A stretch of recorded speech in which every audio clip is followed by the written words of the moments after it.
did quite a special interview with one of the top guys of Hamas. It was very controversial here in Denmark. One of my takeaways from this interview, I don't know if you had time to see it, Jan, it's brand new, is that Hamas pretty much confirms that they believe they have the upper hand in this fight with Israel. They believe that they have reignited or reconfirmed the Palestinian cause and put it.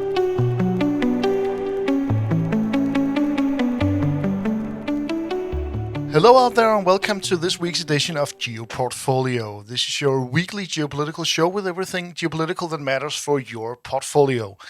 My name is Mikkel Rosenvald. I'm a partner here at Stena Research. We provide financial macroeconomical analysis, we have live portfolios, and then we cover geopolitics as well as part of our complete offering. In this show, we'll run over some of the stories we are watching right now, which might be relevant to your portfolio and which plays into our overall trading ideas and recommendations for all our customers. Go to stenaresearch.com to check out our complete offering. You can sign up for a free 14-day trial to receive all our geopolitical coverage as well as our macroeconomic coverage and gain access to our model portfolios, including our brand new crypto portfolio. So enough advertisements. I need to welcome you, Anne, live from Paris on a perhaps a little bit sketchy phone connection. We'll see how it goes. Anyway, welcome to you, Anne. Great to have you. Yeah, thank you. We sometimes have complaints that the audio quality on my end has not really been up to par. Yeah, it's not going to be today that we're solving that. No. I'll say, but I'm happy to be here. That's just the way it is. Really good to have you, Anne. Today we'll talk a little bit about the Middle East, as per usual, I would almost say. Talk a little bit about China, what's going on out there, and then a little bit about the upcoming Indian elections, which are three of the main topics that we're covering right now at Stena Research. But let's start off, Anne, with Israel and Iran. Last week, we talked about the potential of Iranian counterstrike after Israel had attacked the Iranian consulate in Damascus. We haven't yet seen an attack. I'm still expecting some sort of Iranian strike at Israel, but I'm not quite sure. How do you view this situation, Anne?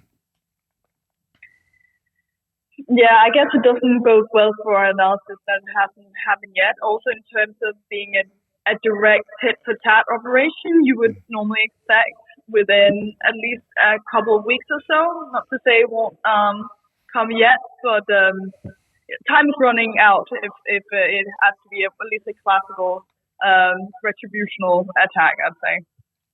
Absolutely. And I mean, the main point of my article here is that I don't really see this spiraling into a direct Israel-Iran war. I don't think neither side would want that. But I still expect we must see some sort of Iranian strike back. One thing, Anne, yesterday we had the Danish reporter, our compatriot Rasmus Tandholt. He did quite a special interview with one of the top guys of Hamas. It was very controversial here in Denmark. One of my takeaways from this interview, I don't know if you had time to see it, Jan, it's brand new, is that Hamas pretty much confirms that they believe they have the upper hand in this fight with Israel. They believe that they have reignited or reconfirmed the Palestinian cause and put it to the forefront of Middle Eastern politics again. And I think, Anne, as well, you experience in Paris, it's the same in Europe. The Palestinian cause has been dead for decades almost. It hasn't really been on the political agenda, but right now it's on everybody's tongues. Is that what you're experiencing in France as well? I don't think they're wrong in stating that they have reignited the purpose behind their cause.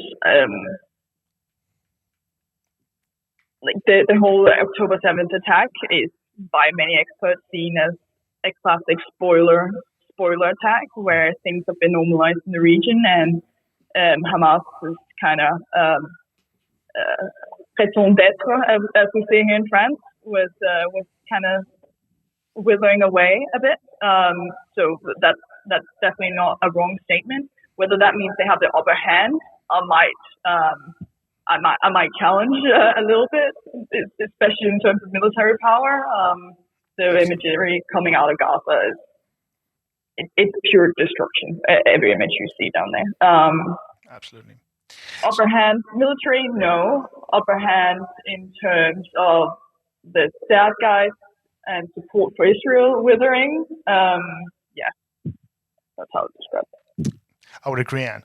So just to sum up the situation in the Middle East for investors, we're still waiting for an Iranian response. As I mentioned last week, it's most likely going to be of some sort of match, some sort of an effort to match the Israeli attack. We will.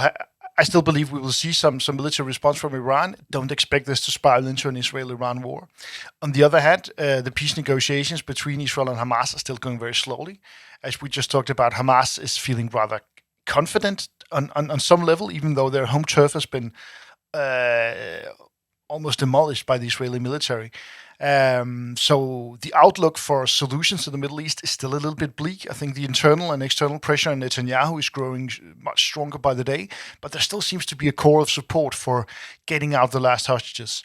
This also spills over, of course, to the situation in the Red Sea. The U.S. is continuing to attack the Houthis and their installations and their capabilities to attack global shipping.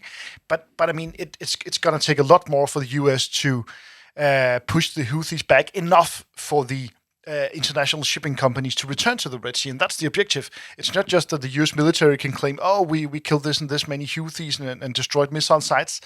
Global shipping companies need to be reassured that they can sail back through the Red Sea, and we're still far away from that. So all the effects that this conflict and its spillover conflicts has had on the global economy is likely to last for some time at least. More on that in also, our just another point worth making. Obviously, my eyes have been on China for the past few weeks, and you'd think that China, for one, would be one who, if there was any global conflict, they might have, like they had some form of stake in it. Would be Red Sea attacks. It is by and large Chinese products being shipped to Europe on these ships, but they have been extremely passive. Speculating that they are just doing like deals with Houthis behind the scenes on them not to attack the Chinese ships. So Western powers quite isolated in bringing this conflict to a halt, I think. Absolutely. And then what a great segue to talk a little bit more about China, because we released an article yesterday on with the catchphrase "China is preparing something big," and as usual with China, with the internal dynamics of China, it is a little bit of a black box. We have to admit that, Anne. What we're seeing, and I'll let you react to this in a little bit, is that China is building up its copper stocks. So basically, we see that China, there are some seasonality to copper stocks. Usually, China loads up on copper in this area, this time of year, but they've done so much more than the mean and median of prior years. We to be perfectly honest, we basically don't know what they're going to do with all this copper. Do they have some plans? We'll get a little bit more into that. It could be that they're expecting the West to buy up, and therefore they're buying up. It's a bit of a black box to us, but something's going on out here.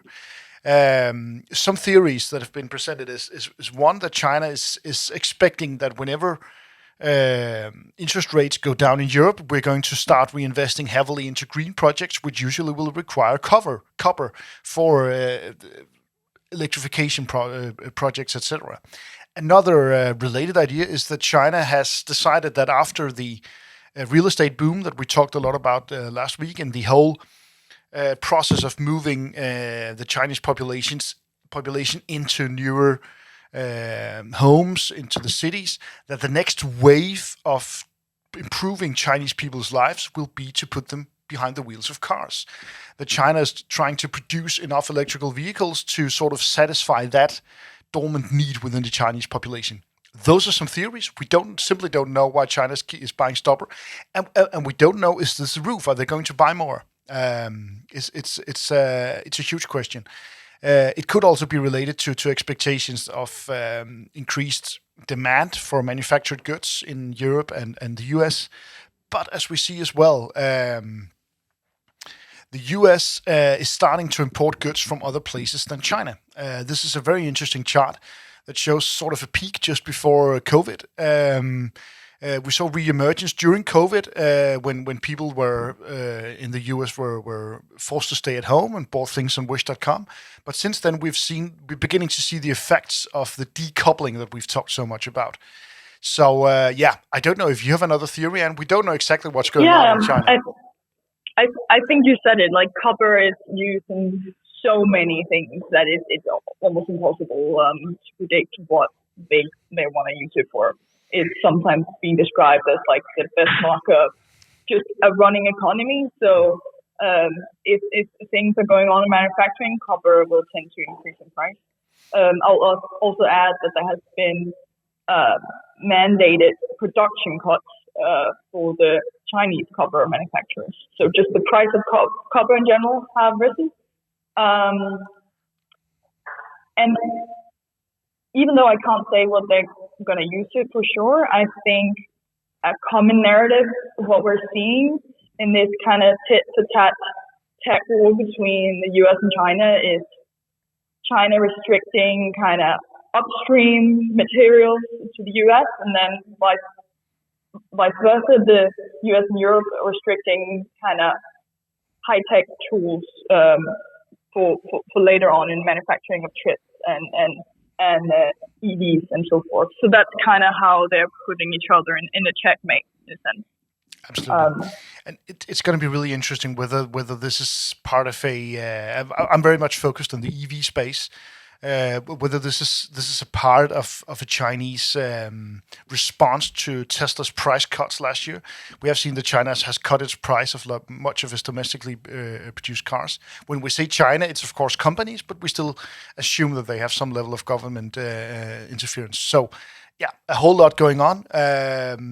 We don't have any definitive answers. This is extremely interesting. We have some ideas of how you can trade this, and you can go to stanerresearch.com and read our newest emerging markets article on exactly this with some very concrete ideas on how to trade this development, either way it may go.